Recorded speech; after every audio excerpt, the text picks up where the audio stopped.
यानी अल्लाह से जब मांगना है उस वक़्त अल्लाह के नाम लेकर अल्लाह से आपको रिज़्क़ की ज़रूरत है, आप अल्लाह का नाम लेकर के ऐ अल्लाह तू अर्राज़िक़ है, अल्लाह रिज़्क़ अता करने वाला है, ऐ अल्लाह मुझे रिज़्क़ अता फरमा, ऐ अल्लाह तू अल वहाब है, अता करने वाला है, ऐ अल्लाह मुझे फ़लाँ चीज़ अता फरमा, अगर बीमार हो गए अल्लाह तू शिफ़ा देने वाला है, ऐ अल्लाह मुझे शिफ़ा अता फरमा, अगर गुनाह कर बैठे हैं तो अल्लाह से कहें ऐ अल्लाह तू अल गफ़्फ़ार है, तू बख्शने वाला है, ऐ अल्लाह माफ़ करने वाला है, ऐ अल्लाह माफ़ी को पसंद करता है, ऐ अल्लाह मैं तेरे दर के अंदर आ गया, ऐ अल्लाह अपने गुनाहों के ऊपर शर्मिंदा हो चुका हूँ, ऐ अल्लाह मेरे गुनाह माफ़ फरमा दे। जब अल्लाह के नाम ले के जो काम है वो नाम ले के अल्लाह से मांगोगे, अल्लाह फरमाते हैं लिल्लाहिल अस्माउल हुस्ना, जो भी अल्लाह का नाम है, जितने भी अल्लाह के नाम हैं सारे के सारे अच्छे नाम है, फदऊहु बिहा, उस अल्लाह का नाम लेके पुकारा करो। तो आइए सबसे पहले दुआ के अदब में से पहला अदब ये है कि आप दुआ मांगने से पहले यकीन कामल से मांगनी है। गाफिल दिल नबी सल्लल्लाहु अलैहि वसल्लम का फरमान है, उसकी भी अल्लाह दुआ कबूल नहीं फरमाते। तो ऐसा यकीन होना चाहिए। हदीस के लफ्ज़ तो इस तरह आप सल्लल्लाहु अलैहि वसल्लम ने फरमाया उदउल्लाह व अंतुम मूक़िनून बिल अजाबा। आपने फरमाया जब अल्लाह से मांगो मूक़िनून यकीन के साथ मांगो बिल अजाबा तो अल्लाह आपकी दुआ कबूल फरमाएगा। आज हमारे अंदर यकीन ख़त्म, हमारे अंदर अल्लाह के ऊपर भरोसा तवक्ल ख़त्म। दुआ तो मांग लेते, बाद में कहते हैं पता ही कबूल होनी है कि नहीं। जब ये अल्फाज बोलते हैं तो आप सल्लल्लाहु अलैहि वसल्लम ने फरमाया उस बंदे की दुआ अल्लाह कबूल नहीं फरमाते। मैं आपके सामने एक छोटा सा वाक़या रख देता हूँ। हमारे उस्ताद मोहतरम थे, वो बयान करते थे, कहते हैं कि गुजरांवाला के अंदर एक हमारे उस्ताद थे, उनके पास लोग मोहल्ले के इकट्ठे होके कि हमारे लिए दुआ मांगें कि अल्लाह ताला बारिश नाज़िल फरमा दे। क्या बारिश? जब बारिश नहीं होती जानवर भी जो हैं वो भी भूखे मर जाते हैं, बंदा भी भूखा मर जाता है, ना फसल होती है ना घास होता है। जब घास जानवर नहीं खाते, दूध नहीं मिलता, तो बंदे आए, कहा हज़रत साहब मौलाना साहब दुआ कीजिए अल्लाह बारिश नाज़िल फरमाए। उन्होंने कहा कल आना, कल दुआ की करेंगे। कहा अच्छा। कल आए, कल फिर कहा कि दुआ करें अल्लाह बारिश नाज़िल फरमा दे। कहा आज नहीं कल आना। तीसरे दिन फिर ऐसे हुआ, कहा आज नहीं मांगूंगा कल मांगूंगा। तो मोहल्ले वालों ने, लोगों ने सवाल किया मौलाना साहब आप कह रहे हैं कल कल, 3 दिन हो गए हैं हमारी लिए दुआ नहीं मांग रहे। उन्होंने कहा आपने ऐसा हुलिया बना के आए हैं, आपके अंदर ये हुलिया ही नहीं, आपका अल्लाह के ऊपर यकीन ही नहीं कि अल्लाह से हमने मांगना है, अल्लाह हमारा हमें अता फरमाएगा। एक आपने अच्छे कपड़े पहने हैं, क्योंकि नबी सल्लल्लाहु अलैहि वसल्लम जब बारिश के लिए निकलते थे तो उस वक़्त आजिज़ी इनकसारी फटे पुराने कपड़े पहन के निकलते थे। दूसरी आपने बारिश का बंदोबस्त किया कि जब बारिश होगी तो हम अपने ऊपर छत बनाएंगे। कहा जाओ छतरियाँ भी लेकर आओ और इसी तरह फटे पुराने कपड़े पहन के आओ। कहते मेरा अल्लाह के ऊपर इतना यकीन है कि मैं जब निकलूँगा मेरा अल्लाह हमारी दुआ कबूल फरमाएगा। ये जब लफ्ज़ बोले, उन्होंने कहा हमने फटे पुराने कपड़े पहने, क्योंकि यह हदीस है, सुन्नत है, बारिश के लिए निकलना है तो उस पुराने फटे कपड़े पहन के निकलना है। और कहते हैं जब निकले मैदान के अंदर आए, हाथ उठाए, और हाथ उठाने का तरीका क्या है? इस तरह नहीं, आप सल्लल्लाहु अलैहि वसल्लम मांगते थे इस तरह उल्टे हाथ। तो दुआ मांग रहे हैं अल्लाह से, कहते अल्लाह ये तेरे बंदे, अल्लाह तेरे बंदों को ये बारिश की ज़रूरत है, पानी की ज़रूरत है, अल्लाह अपनी रहमत का नज़ूल फरमा दे। ये दुआ मांगी, मैदान से वापस आए, अल्लाह ने उसी वक्त बारिश नाज़िल फरमा दी। ये उनका अल्लाह के ऊपर यकीन था। आज हमारा अल्लाह के ऊपर यकीन ही ख़त्म हो गया। इसलिए अल्लाह ताला के पैगंबर, अल्लाह ताला ने अपने कुरान के अंदर इरशाद फरमाया जब मांगना है यकीन कामल के साथ मांगना है। इसलिए अल्लाह ताला कुरान के अंदर बार बार कहते हैं उदउल्लाह, ओ अल्लाह से मांगो, अल्लाह से मांगो। तो आइए अल्लाह ताला क्या फरमाते हैं? फरमाया बिस्मिल्लाहिर्रहमानिर्रहीम लिल्लाहिल अस्माउल हुस्ना फदऊहु बिहा। अल्लाह ताला फरमाते हैं लिल्लाहिल अस्माउल हुस्ना, उसी के लिए अच्छे नाम है, फदऊहु बिहा, और उससे मांगो बिहा, इन नामों के साथ। यानी अल्लाह से जब मांगना है उस वक़्त अल्लाह के नाम लेकर अल्लाह से आपको रिज़्क़ की ज़रूरत है, आप अल्लाह का नाम लेकर के ऐ अल्लाह तू अर्राज़िक़ है, अल्लाह रिज़्क़ अता करने वाला है, ऐ अल्लाह मुझे रिज़्क़ अता फरमा, ऐ अल्लाह तू अल वहाब है, अता करने वाला है, ऐ अल्लाह मुझे फ़लाँ चीज़ अता फरमा, अगर बीमार हो गए अल्लाह तू शिफ़ा देने वाला है, ऐ अल्लाह मुझे शिफ़ा अता फरमा, अगर गुनाह कर बैठे हैं तो अल्लाह से कहें ऐ अल्लाह तू अल गफ़्फ़ार है, तू बख्शने वाला है, ऐ अल्लाह माफ़ करने वाला है, ऐ अल्लाह माफ़ी को पसंद करता है, ऐ अल्लाह मैं तेरे दर के अंदर आ गया, ऐ अल्लाह अपने गुनाहों के ऊपर शर्मिंदा हो चुका हूँ, ऐ अल्लाह मेरे गुनाह माफ़ फरमा दे। जब अल्लाह के नाम ले के जो काम है वो नाम ले के अल्लाह से मांगोगे, अल्लाह फरमाते हैं लिल्लाहिल अस्माउल हुस्ना, जो भी अल्लाह का नाम है, जितने भी अल्लाह के नाम हैं सारे के सारे अच्छे नाम है, फ़दऊहु बिहा, उस अल्लाह का नाम ले के पुकारा करो। आइए ना आपके सामने यकीन कामल के साथ इस तरह मांगा करो जिस तरह मेरे दोस्तों नबी सल्लल्लाहु अलैहि वसल्लम ने मांगा, जिस तरह सहाबा इकराम ने मांगा।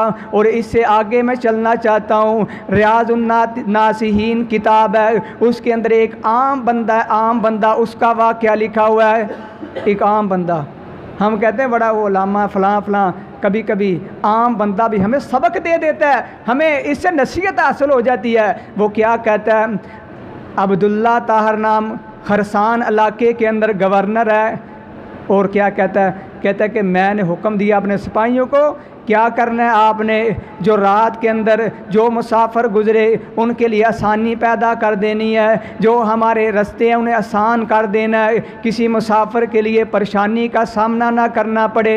जिस वक्त ये हुक्म दिया ना, जिस रात को हुक्म दिया, सिपाहियों ने उसी वक्त 4 जो हैं चोर पकड़ लिए, और गवर्नर को भी कह दिया कि हमने 4 चोर पकड़े हैं, ये चोरी कर रहे थे। गवर्नर को पता चल गया, और जो ही पता चला ना, एक चोर भाग गया। जब भाग गया ना तो कहते हैं उन्होंने कहा अब हम क्या करेंगे, हम कहेंगे 4 थे तब 3 है, एक भाग के हमें सज़ा मिलेगी। ये जब दूसरे को पता चला, उसने कहा ऐसा करते हैं, एक बंदा गुजरा है, मुसाफिर इसे पकड़ लेते हैं। ये बंदा मुसाफिर था, ऐसा मुसाफिर था दूसरे शहर से खरसान इलाके के अंदर मजदूरी के लिए आया था। ये जब उसे पकड़ते हैं, पकड़ के गवर्नर के सामने लेकर आते हैं, चारों जो चोर, इन्हें अपने जेल के अंदर रख दिया जाता है, कैद कर दिया जाता है। ये तफ्शीश नहीं होती, कहते 4 चोर हैं हमने पकड़े हैं जेल के अंदर। गवर्नर ने कहा चलो ठीक है जाने दो। रात का वक़्त है, गवर्नर साहब सोए हुए हैं, ख्वाब आई, ख्वाब के अंदर क्या देखते हैं, 4 बंदे आए हैं, 4 बंदों ने मेरे तख्त के जो हैं 4 पाए पकड़ के उल्टना शुरू किया। जो ही उल्टना शुरू किया मेरी आँख खुली, ख्वाब ख़त्म, फिर सोया। 4 मरतबा ऐसे हुआ। मैंने उसी वक्त अपने जलीर को बुलाया, जेल का जो है अपना खड़ा था देखने वाला चौकीदार था, उसे बुलाया, उसे कहा तुझे इस बात का इल्म है कि कोई जेल के अंदर कोई मज़लूम बंदा तो नहीं, क्योंकि मज़लूम बंदे की जो आह होती है ना, वो अल्लाह ताला बड़े बड़े बादशाहों को के तख्त उल्टे कर देता है। वो बड़ा समझदार था। वो गवर्नर कहता है मैं नमाज़ पढ़ी 2 रकते, अल्लाह से माफ़ी मांगी, जलीर को बुलाया, कहा कोई मज़लूम बंदा तो नहीं जिसे हमने जेल के अंदर कैद कर दिया। तो उस जलीर का जवाब क्या है, कहता है मैंने कोई ऐसा बंदा तो नहीं देखा, लेकिन एक ऐसा बंदा है जो जेल के अंदर नमाज अदा करता है, एक ना अपना कोने के अंदर जाके दुआ मांगता है और रो के दुआ मांगता है। जब ये जुमले सुने ना कि वो रो के दुआ मांगता है, अल्लाह से जब मांगा करो ना, ये एक अदाब में से अल्लाह से रो के मांगा करो। जब अक्सर मैं मिसाल देता हूँ, जब बच्चा छोटा सा होता ना, माँ बाप से मांगता ना, ख़ास तौर के ऊपर माँ से, एक मरतबा कहता अम्मी ये लेना है, अम्मी ये, अम्मी कहती नहीं मैं नहीं लेकर दूँगी। जब वो रोना शुरू कर देता है, ज़मीन तो लम्या पै के ना अपने कपड़े भी गंदे कर लेता है, अपनी माँ के सामने इस तरह गिड़गड़ा के रोता है। एक मरतबा रोता है तो माँ कहती है मैं उधार पैसे ले के भी इसकी ख्वाहिश पूरी करूँगी। तो मेरा अल्लाह तो 70 माओं से भी ज़्यादा प्यार करने वाला। वो अल्लाह के सामने जब रोगे, गिड़गड़ाओगे, अपने आंसू बहाओगे, मेरा अल्लाह आपकी ख्वाहिश पूरी नहीं करेगा? करेगा। तो वो गवर्नर कहता है अच्छा उसे बुलाया जाए। जब आया ना वो बंदा लोहार था, वो मजदूरी करता, लोहे का काम करता था। उसे बुलाया गया, कहा तेरा मामला क्या, तू क्यों रोता है? तो क्या मांगता है अल्लाह से? तो उस लुहार ने क्या कहा? कहता है मैं ऐसे ऐसे इस इलाके के अंदर काम करता था, मेरे बीवी बच्चे घर के अंदर मेरा इंतज़ार कर रहे, मैंने उन्हें लेटर भी लिख दिया था कि मैं सफ़र के लिए निकला हूँ, मैं अपने इलाके के अंदर जा रहा था, इन्होंने मुझे वैसे ही पकड़ लिया। जब इधर लेकर आए तो मैंने कहा अब मैंने गवर्नर साहब को क्या कहना, जेल के अंदर तो मैं चला गया हूँ, तो अब एक ही हल है। वो कौन सा हल है? वो अल्लाह का दर है, उस दर से कोई खाली नहीं आता। अम्मयुजीबुल मुज़्तर्रा इज़ा दाहु फयक्शिफुस्सू, अल्लाह का कुरान कहता है मैंने दुआ मांगी, अल्लाहु अकबर कबीरा। उसी वक्त गवर्नर कहता है इस तरह करो, मुझे माफ़ कर दो। 3 बातें रखी, सबसे पहले मुझे माफ़ कर दो, दूसरा 100 दिरहम मैं आपको देता हूँ, तीसरी बात जब भी आपको मुश्किल पेश आए तो मेरे पास आ जाना। वो लहार कितना समझदार, कहता है मैं माफ़ भी कर देता हूँ क्योंकि अल्लाह ताला माफ़ी को पसंद करता है, इसलिए मैं आपको माफ़ कर देता हूँ। और 100 दिरहम या दिनार मुझे दे रहे हैं, ये आप मुझे तोहफे के अंदर दे रहे हैं, मैं ले लेता हूँ, आप मेरी खिदमत कर रहे हैं, मैं आपको आपका दिल नहीं तोड़ना चाहता, लेकिन तीसरी बात मैं नहीं मानूँगा। तीसरी बात कौन सी थी? जब भी मुश्किल आए तो मेरे पास आना। क्या करना? मेरे पास आना। उसका जवाब सुनिए, वो कहता है जब मुश्किल आए मैं तेरे पास नहीं आऊँगा, क्योंकि मैं उस खालक व मालक जल्ला जलालुहु का दर छोड़ के जिसने मुझसे जैसे फ़कीर की, मुझ जैसे फ़कीर की या मुझ जैसे फ़कीर के लिए आप जैसे बादशाह का जो तख़्त है, एक रात के अंदर 4 मरतबा उल्टा मैं उस दर को छोड़ के तेरे दर के ऊपर आ जाऊँ। ये जुमला बोला, कहा मैं तेरे दर के ऊपर नहीं आऊँगा, और साथ ये कहा कि मैं नमाज अदा करूँ, मेरी नमाज की बरकत से अल्लाह मेरी आसानियाँ पैदा फरमा देते हैं। ये नमाजी जो बंदा है अल्लाह उसके लिए बड़ी बरकत रखता है। और याद रखना, ये सबसे पहले यकीन के साथ, जब बंदे का यकीन ही नहीं, बस कार्रवाई करनी है, तो फिर ऐसे मामले के अंदर अल्लाह मदद नहीं करता। जब मेरा और आपका यकीन बन जाए, मैं नमाज पढ़ूंगा, मेरा अल्लाह मेरी दुआ भी कबूल करेगा, नमाज कबूल करेगा, सजदा करूंगा, मेरा अल्लाह ये सजदा कबूल करके दुनिया और आखिरत की कामयाबी अता फरमाएगा। इस बंदे का यकीन था, वो कहता है मैं तेरे दर के ऊपर नहीं आऊँगा, मैं मांगूंगा, अल्लाह से मांगूंगा, जिस अल्लाह ने मुझ जैसे फ़कीर के लिए तेरे जैसे बादशाह के तख़्त को एक रात के अंदर 4 मरतबा उल्टा, मैं उसके दर को छोड़ के तेरे दर के ऊपर आऊँ। ये अल्लाह से मांगने का इस बंदे ने, आम बंदा है, लुहार बंदा, मजदूरदार बंदा है, इसने हमें सबक दिया कि जब कोई भी ना काम आए तो उस वक़्त 2 रकते नमाज पढ़ के अपने हाथ अल्लाह के सामने फैला के रो लिया करो। ये रोने से अल्लाह दुआएं कबूल करता है। आप सल्लल्लाहु अलैहि वसल्लम का फरमान है, आपने फरमाया जब अल्लाह से मांगो रो के मांगो, गिड़गड़ा के मांगो। अगर रोना नहीं आता तो आपने फरमाया अपना चेहरा ही ऐसे बना लो, अपना चेहरा ही ऐसे बनाओ। अल्लाह तो दिलों के राज जानने वाला, अल्लाह सब कुछ जानता है, लेकिन जब आप अल्लाह के सामने चेहरा ऐसे बनाओगे तो जब बच्चा अपनी माँ अपने बाप के सामने ऐसा चेहरा बनाता है ना, तो माँ बाप को भी तरस आ जाता है। हालांकि माँ बाप को बच्चा पता होता है कि ये बच्चा जानबूझ के कर रहा है, लेकिन माँ बाप फिर भी मान जाते हैं। अल्लाह तो माँ बाप के यानी जितना नरम दिल है, अल्लाह उससे भी ज़्यादा नरम है। तो ये है, जब यकीन कामल से मांगेंगे तो अल्लाह ताला हमारी दुआएं कबूल फरमाएंगे। ये एक अदब में से है। और दूसरा आपने क्या फरमाया? आपने फरमाया मन सर्रहु अन युस्तजीबुल्लाहु लहु, तिरमिज़ी के अंदर हदीस है। आपने फरमाया जब बंदा जो चाहता है, मन सर्रहु जो चाहता है, जो खुश होता है, जो चाहता है कि मेरी दुआ कबूल हो, तो आपने फरमाया वो बंदा खुशी के अंदर भी दुआएं मांगे। ये नहीं कि फंसे या तो फिर दुआ, जब अल्लाह ने नेमतें अता फरमाई तो दुआएं छोड़ देनी। ये आप सल्लल्लाहु अलैहि वसल्लम ने फरमाया दुआ इस तरह मांगो, जब अल्लाह ने नेमतें अता फरमाई ना, उस वक़्त भी अल्लाह की नेमतों का शुक्र अदा किया करो। अल्लाह से कहा करो, ए अल्लाह फ़लाँ नेमत अता फरमाई, ए अल्लाह फ़लाँ अता फरमाई, तेरा शुक्र है। जब तुम शुक्र अदा करोगे तो आप सल्लल्लाहु अलैहि वसल्लम के सीना तहर के ऊपर कुरान नाज़िल होता, फरमाया ला इन शकरतुम ला अज़ीदन्नकुम, ला इन शकरतुम ला अज़ीदन्नकुम, जब तुम मेरी नेमतों का शुक्र अदा करोगे ला अज़ीदन्नकुम, मैं तुम्हें ज़्यादा नेमतें अता करूँगा। तो इसलिए जब अल्लाह नेमतें अता फरमाए उस वक़्त भी दुआ मांगा करो। दुआ के अंदर अल्लाह की नेमतों की याद दहानी, बार बार अपने आप को कहा करो अल्लाह ने हमें फ़लाँ नेमत दी है, फ़लाँ दी है, फ़लाँ, ये अल्लाह का शुक्र अदा किया करो। तो अल्लाह तंगी के अंदर फिर आपकी दुआएं कबूल फरमाएगा। और इस तरह दुआ के अदब में से एक ये भी है, आप अपना किबले की तरफ मुँह कर लें, किबले की तरफ मुँह करके अपने हाथ उठाएं। बाद बंदे कहते हैं हाथ उठाने के बगैर दुआ करना चाहिए, हाथ नहीं उठाने चाहिए। ये एक सुन्नत तरीका, हाथ उठा के, अगर हाथ उठाने के बगैर भी दुआ मांगे अल्लाह दुआ कबूल करने वाला है। लेकिन अदा में से एक अदब ये भी है, आप हाथ उठा के दुआ मांगे। जिस तरह के अबू दाऊद के अंदर हदीस मौजूद है, नबी सल्लल्लाहु अलैहि वसल्लम के एक सहाबी अब्दुल्लाह बिन अब्बास रज़ी अल्लाह ताला अन्हो क्या फरमाते हैं, फरमाते हैं आप सल्लल्लाहु अलैहि वसल्लम ने फरमाया जब दुआ मांगो अपने हाथों को उठाओ, किस जगह तक, सीने तक।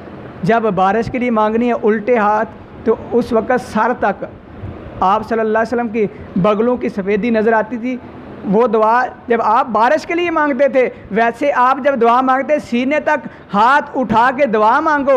और आपने आगे क्या फरमाया, जब दुआ मांग लो अपने चेहरे के ऊपर हाथ फेरो, क्योंकि जो बरकत आपके हाथों के अंदर आती है वो आपके चेहरे के ऊपर भी लग जाए। तो ये हाथ उठाना भी दुआ के अदा में से है। किबले की तरफ मुंह करके दुआ मांगो। वैसे भी आप जहाँ भी मुंह करके मांगे अल्लाह कबूल करेंगे, ये नहीं कि आप दूसरी तरफ मुंह करके दुआ मांगे अल्लाह कबूल नहीं करेंगे। लेकिन अदा में से यह है आप किबले की तरफ मुंह करें, अपने हाथों को उठाएं और उसके बाद आप क्या करें, अल्लाह की तारीफ़ बयान करें। सबसे पहले अल्लाह की दुआ तारीफ़ बयान करनी है, तारीफ़ अल्लाह की हम्द बयान करनी है। जैसे कि नबी सल्लल्लाहु अलैहि वसल्लम एक मरतबा मस्जिद के अंदर है, एक बंदा आया आके क्या करता है, आके अल्लाह अकबर 2 रकते नमाज़ पढ़ी, नमाज़ पढ़ने के बाद अपने हाथ उठा लेता है, क्या कहता है, ऐ अल्लाह मुझे फ़लाँ चीज़ की ज़रूरत है, ऐ अल्लाह फ़लाँ चीज़ दे दे, ऐ अल्लाह फ़लाँ चीज़ दे दे, ऐ अल्लाह मुझे माफ़ फरमा दे। आप सल्लल्लाहु अलैहि वसल्लम ने क्या इरशाद फरमाया, अज्जलता, ऐ बंदे तूने जल्दी की है, दुआ के अंदर जल्दी तूने की है। उसी वक्त आप सल्लल्लाहु अलैहि वसल्लम ने फरमाया जब दुआ मांगो ना अल्लाह की हम्द बयान करो, तारीफ़ बयान करो, साथ ही नबी सल्लल्लाहु अलैहि वसल्लम के ऊपर दुरूद पाक पढ़ना है। आप सल्लल्लाहु अलैहि वसल्लम मस्जिद के अंदर एक सहाबी आए, आके क्या करते हैं, 2 रकते नमाज़ पढ़नी। याद रखिए दुआ मांगने से पहले 2 रकते पढ़ा करें। ये समझें कि आपकी दुआ की कबूलियत के लिए 2 रकतें बड़ी ही मुफीद होंगी। तो आप सल्लल्लाहु अलैहि वसल्लम बैठे हैं, सहाबी रसूल आए, 2 रकते नमाज़ पढ़ी, क्या पढ़ते हैं, अल्लाहुम्मा इन्नी अस्अलुका, अल्लाह मैं तुझसे सवाल करता हूँ किस चीज़ का, बि अन्ना लका, बि अन्ना लका, अल्लाह अंतल्लाह, इसलिए तुझसे सवाल करता हूँ तू मेरा अल्लाह है। क्या है, तू मेरा अल्लाह, मैं तुझसे इसलिए सवाल करता हूँ। बाज़ के अंदर रवायत के अंदर है उसने अल्लाह की हम्द बयान की, अल्लाह तू पाक है, अल्लाह तू फ़लाँ तेरी सिफ़त है, फ़लाँ सिफ़त है, अल्लाह की हम्द बयान की। और साथ ही नबी सल्लल्लाहु अलैहि वसल्लम के ऊपर दुरूद पाक पढ़ा। तो आप सल्लल्लाहु अलैहि वसल्लम ने उस वक़्त फरमाया, आपने फरमाया ऐ सहाबी, ऐ शख्स, जो तू मांगेगा अल्लाह तुझे अब अता करेगा। पता चला जब दुरूद पाक पढ़ा, इससे पहले अल्लाह की हम्द बयान की है, दुआ मांगोगे अल्लाह रद्द नहीं करेंगे।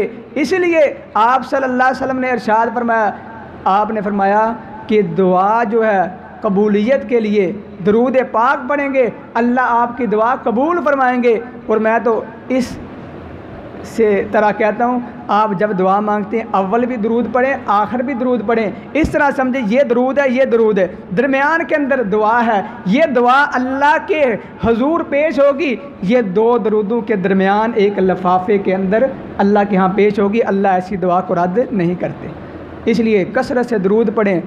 और यहाँ तक आप सल्लल्लाहु अलैहि वसल्लम ने फरमाया कि जिस बंदे की दुआ कबूल नहीं होती, वो बंदा कसरत से दरूद ही पाक पढ़ता रहे, वो दरूद पढ़ता रहे, अल्लाह उसकी बिना मांगे दुआ, अल्लाह उसकी जो भी हाजत है अल्लाह पूरी कर देगा। जैसे उबई बिन काब रज़ी अल्लाह ताला अन्हु की रवायत आपके सामने है। आप सल्लल्लाहु अलैहि वसल्लम के पास आके कहते हैं, अल्लाह के रसूल सल्लल्लाहु अलैहि वसल्लम, वैसे तो मैं आपके ऊपर बड़ा दरूद पढ़ता हूँ, आप सल्लल्लाहु अलैहि वसल्लम के ऊपर सलाम पेश करता हूँ, लेकिन अल्लाह के रसूल सल्लल्लाहु अलैहि वसल्लम जब दुआ मांगता हूँ तो कितना दरूद पढ़ूँ।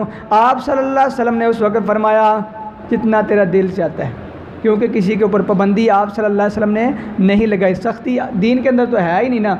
आपने मैं जितना तेरा दिल करता है ना उतना पढ़ ले। वो कहता है अल्लाह के रसूल सल्लल्लाहु अलैहि वसल्लम, तो मैं ऐसा करूँगा 3 हिस्से दवा 1 हिस्सा दरूद पाक। आपने फरमाया इससे ज़्यादा करे तेरे लिए बेहतर है। फिर आपने कहा, उसने कहा कि अल्लाह के रसूल सल्लल्लाहु अलैहि वसल्लम, आधा हिस्सा मैं दुआ करूँगा, आधा हिस्सा मैं दरूद पाक पढ़ूँगा। आप सल्लल्लाहु अलैहि वसल्लम ने फरमाया अगर इससे ज़्यादा करे तेरे लिए बेहतर है। उबई बिन काब रज़ी अल्लाह ताला अन्हु फरमाते हैं, अल्लाह के रसूल सल्लल्लाहु अलैहि वसल्लम, फिर मैं 3 हिस्से दरूद पाक पढ़ूँगा, 1 हिस्सा दुआ मांगूँगा। फिर कहा अल्लाह के रसूल सल्लल्लाहु अलैहि वसल्लम ने, अगर तू इससे ज़्यादा करेगा तेरे लिए बेहतर है। उबई बिन काब रज़ी अल्लाह ताला अन्हु फरमाते हैं, मैंने कहा फिर मैं दुआ मांगूंगा ही नहीं, मैं सारी दुआ के अंदर दरूद पाक ही पढ़ूंगा। तो आप सल्लल्लाहु अलैहि वसल्लम ने क्या फरमाया? आपने फरमाया फिर अल्लाह तेरे गुनाह भी माफ़ फरमा देगा और जो तेरी हाजत है अल्लाह वो भी पूरी फरमा देगा। ये है दरूद पाक। इसलिए आप सल्लल्लाहु अलैहि वसल्लम ने फरमाया दुआ मांगने से पहले अपना किबला की तरफ मुँह कर लें, हाथ उठा लें, और हाथ उठाने के जिस तरह मैं पहले कह चुका हूँ, बाज़ बंदे कहते हैं हाथ उठाना दुआ के अंदर नहीं उठाने चाहिए। नबी सल्लल्लाहु अलैहि वसल्लम की हदीस है जामे तिरमिज़ी के अंदर, अबू दाऊद के अंदर, बहकी के अंदर, आप सल्लल्लाहु अलैहि वसल्लम ने फरमाया जब कोई बंदा भी अल्लाह के सामने हाथ उठाता है, अल्लाह उसके हाथों को खाली लुटाए, अल्लाह को हया आती है। हाथ उठाता है, ये लफ्ज़ है इदा रफ़ा यदैही, जब यदई हाथों को कहते हैं अरबी के अंदर, यानी हाथ उठाए तो अल्लाह उसके हाथों को वापस लुटा दे, ये अल्लाह को हया आती है। तो पता चला दुआ मांगने वक़्त हाथ उठाने चाहिए। तो हाथ उठाने के बाद अल्लाह की हम्द बयान करनी है, तारीफ़ बयान करनी है, नबी सल्लल्लाहु अलैहि वसल्लम के ऊपर दरूद पाक पढ़ना है, और जो आपकी तमन्ना है वो मांगे। और जैसे मैं आयत पढ़ी है, वलिल्लाहिल अस्माउल हुस्ना फदऊहु बिहा, कि अल्लाह के नामों का वसीला डाल के, अल्लाह के नाम ले लेके अल्लाह से पुकारो, अल्लाह से इल्तिजा करो, अल्लाह ताला आपकी दुआएं कबूल फरमाएगा। और इस तरह नेक अमाल के ज़रिए भी आप अल्लाह को पुकारो, अल्लाह से कहे अल्लाह मैंने फ़लाँ काम तेरी रज़ा के लिए किया है, अल्लाह मैं फ़लाँ मुश्किल के अंदर हूँ, अल्लाह आसानी पैदा फरमा दे। तो अल्लाह तो बड़ा गैरतमंद है। तुम कहोगे अल्लाह मैंने तेरे लिए किया है, अल्लाह आगे से कहेंगे कि तूने मेरे लिए किया, अब मैं तेरे लिए ना करूं, मुझे अल्लाह कौन कहेगा। जैसे कि आपके सामने 3 बंदे फंस के गार के अंदर, 3 बंदों में से एक ने क्या कहा, अपने अमाल का वसीला डाला था, ऐ अल्लाह मैंने अपने माँ बाप की खिदमत की है। ऐ अल्लाह किसके लिए? लोगों को दिखाने के लिए नहीं, अल्लाह तेरी रज़ा के लिए की थी। अल्लाह एक दिन ऐसा आया कि मैं बकरी लेकर घर आया, लेट हो गया, और मेरी आदत थी सबसे पहले ये दूध जो है मैं अपने माँ बाप को देता था। अल्लाह जिस वक्त मैं आया बाप सो गया, माँ सो गई है, मैं दूध लेके अपने माँ बाप के सराहने या माँ बाप के जो है चारपाई के करीब खड़ा रहा, और माँ बाप को उठाया भी नहीं कि माँ बाप की नींद ख़राब ना हो जाए। आज मैं भी आप भी अपने माँ बाप को कितना तंग करते हैं, माँ बाप का अदब एहतराम कितना करते हैं। उसने इतना अदब एहतराम किया कि माँ बाप को दूध पेश करने के लिए उनकी नींद ना ख़राब की। कहते अल्लाह मैंने नींद ख़राब नहीं की, अल्लाह तेरी रज़ा के लिए कि माँ बाप हैं, तेरा हुक्म है कि माँ बाप का अदब एहतराम करना। ऐ अल्लाह मैं खड़ा रहा, सारी रात खड़ा रहा, जो ही उनकी आँख खुली मैंने दूध पेश किया। ऐ अल्लाह मैं तेरी रज़ा के लिए अमल किया है। कोई ऐसा काम एक करके रख लिया करो कि जब फंस जाए, मुश्किल आ जाए, तो उस वक़्त उस नेक अमल का अल्लाह के सामने वसीला डाल लिया करो। कोई एक काम अपने ज़हन के अंदर रखा करो। उस बंदे ने कहा अल्लाह मैं तेरी रज़ा के लिए किया है, अल्लाह ताला उसी वक़्त चट्टान जो है, रास्ता जो है थोड़ा सा खोल दिया, और दूसरा बंदा भी अपने नेक अमाल का वसीला डालता है। अल्लाह मैंने तैयार किया, पूरी कोशिश, पैसे भी दे दिए, औरत भी तैयार होगी, मजबूर हो के मेरे पास आई, लेकिन अल्लाह, उस औरत ने मुझे कहा इत्तक़िल्लाह, अल्लाह से डर जा, क़यामत वाले दिन कौन सा मुंह लेकर जाएगा। अल्लाह मैं तेरे डर के खौफ की वजह से, अल्लाह मैं उसे पैसे भी माफ़ किए, उसके साथ ज़्यादती भी नहीं की, अल्लाह तेरी रज़ा के लिए किया। अल्लाह ने वो दुआ कबूल की, चट्टान का रास्ता और खुल गया। तीसरे बंदे ने कहा अल्लाह मैंने तेरी रज़ा के लिए मैं भी एक अमल लेकर आया हूँ। वो कौन सा अमल है? अल्लाह मैंने मज़दूर रखा था, मज़दूर को उजरत देनी थी, तो मज़दूर ने कहा मैं इतने नहीं लूँगा, मैं ज़्यादा लूँगा, हालांकि उसके बनते इतने थे। आज मैं और आप मज़दूरों के साथ क्या करते हैं? आप सल्लल्लाहु अलैहि वसल्लम ने फरमाया जो मज़दूर होता है उसकी बदवा से बचे, उसे उजरत जो ही काम कर लेता उसे उजरत दे दें। तो वो बंदा कहता अल्लाह मैंने उसे उजरत दी लेकिन ली ना उसने, मैंने वो उजरत से बकरियाँ ली, बकरियों से गायें, मेरे पास रेवड़ बन गया। वो कई सालों के बाद मेरे पास आया जब, तो मैंने उसने मुझसे मांगी उजरत, मैंने कहा ये सारी बकरियाँ भी, ये सारी गायें भी, ये सारी तेरी हैं। वो कहता मेरे साथ मजाक कर रहा है? कहा नहीं मजाक नहीं, ये तेरी है। ऐ अल्लाह उसने सारी बकरियाँ भी ले गया, गायें भी ले गया, एक चीज़ मेरे पास नहीं छोड़ी। अल्लाह मैं तेरी रज़ा के लिए काम किया था, अल्लाह ये नेक अमल का वसीला मैं तेरे सामने डालता हूँ। अल्लाह ने वो चट्टान का रास्ता खोल दिया। तो ये है दुआ मांगते वक्त अपने नेक अमाल का वसीला अल्लाह के सामने पेश किया करो। अल्लाह से कहा करो अल्लाह मैं तेरे लिए किया, अब अल्लाह मेरे लिए तो भी कर दे। अल्लाह से इस तरह हम कलाम हुआ करो। और इसी तरह अल्लाह से जब दुआ मांगनी है तो वसीले के साथ साथ आप सल्लल्लाहु अलैहि वसल्लम की सुन्नत है कि आप सल्लल्लाहु अलैहि वसल्लम जामे दुआ मांगते थे, लंबी चौड़ी नहीं, घंटा दवाएं नहीं लगा देते, मुख्तसर छोटी सी दुआ। जैसे आप सल्लल्लाहु अलैहि वसल्लम दुआ मांगते थे रब्बाना आतिना फिद दुनिया हसनतन व फिल आखिरती हसनतन व क़िना अज़ाबन नार, ये कसरत से दुआ मांगते थे। इसके अंदर दुनिया आखिरत की तमाम भलाई आ जाती है। तो इसलिए लंबी चौड़ी ने अल्लाह फ़लाँ भी दे दे, फ़लाँ भी दे, फ़लाँ भी दे दे। जब आपने ये दुआ मांग ली है रब्बाना आतिना फिद दुनिया, अल्लाह मुझे दुनिया दे, हसनतन अच्छी, दुनिया के अंदर जो जो चीज़ अल्लाह अच्छी है मुझे अता फरमा दे। अल्लाह आखिरत के अंदर भी जो जो मेरे लिए अच्छा है अल्लाह वो मुझे अता फरमा दे। तो जो भी अच्छा होगा अल्लाह आपको बिना मांगे अता फरमा देगा। और ये दुआ आप कसरत से मांगा करें। और मैं एक और दुआ आपके सामने रखना चाहता हूँ। एक ये रब्बना आतिना फिद दुनिया, ये कसरत से मांगे। और दूसरी अल्लाहुम्मा इन्नी आऊज़ु बिका मिनल हम्मी वल हुज़्नी वल अज्ज़ी वल कसली वल जुबनी वल बुखली व ज़लाइद दैनी व गलबतिर रिजाल। ये ऐसी दुआ है दुनिया के अंदर आपके लिए कोई बंदा भी ना, कोई बंदा उसके आप मोहताज नहीं बनेंगे। अगर मकरूज़ हैं ये दुआ कसरत से पढ़ें।